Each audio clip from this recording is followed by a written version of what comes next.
Hi guys, it's me Alisma. Welcome to my vlog. So, intro muna tayo mga kaibigan. O, diba? Ang ganda, char.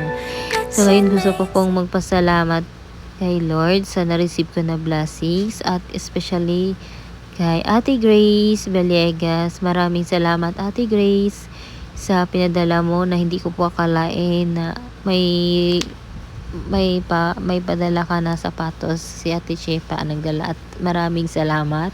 At maraming salamat din kay Ate Queen sa sobrang mabait at mapagmahal na ate.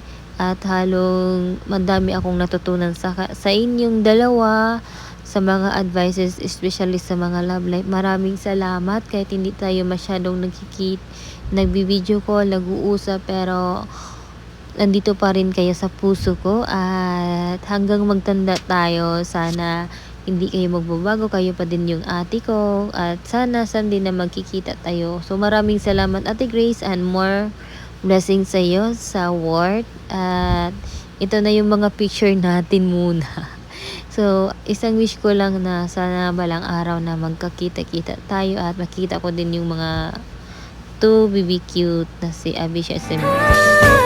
Thank you. God bless you.